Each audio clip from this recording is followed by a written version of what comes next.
actor. I'm just saying, that might be a bit odd.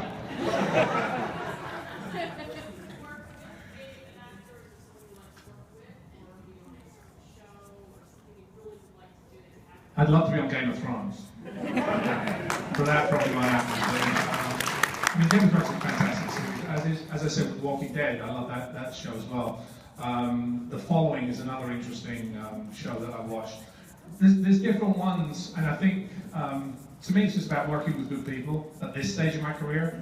I've worked with a lot of good people. There's a lot of great people I've not worked with, and I probably won't ever work with. Because, you know, there are different genres you get put into, you're associated with different things, agencies and studios have different ideas, so, you know, it's not you that makes the decision as whether you want to work with them, it's them saying, well, will they bring in the audience to actually, you know, let us earn our money back? I have an interesting question.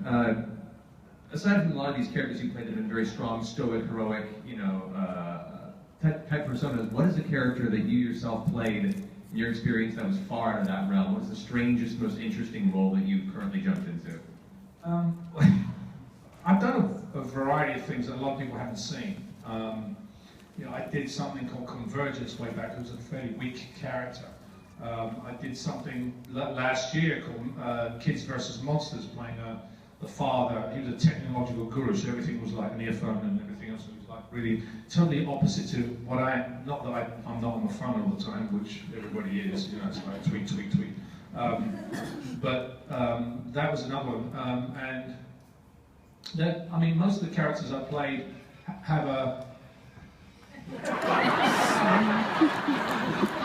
I like your tone. Say hi for me.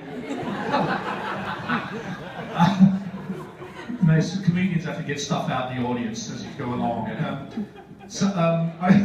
done different stuff. Thanks. Hi. Is it my mom? Did she say hello? She did? That's unusual for her.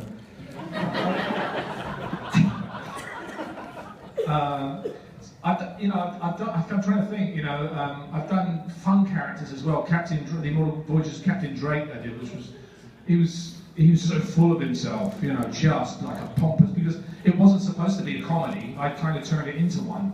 The writer was like, no.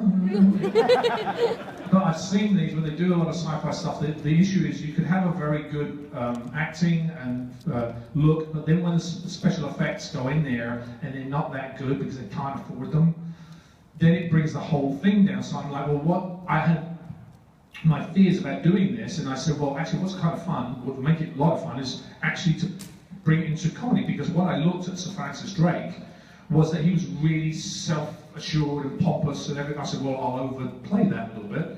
And then everybody else started doing it in the cast. So it turned into a kind of a comedy. So, you know, to me, it's, I think, you know, you go with what's in front of you. Let's get another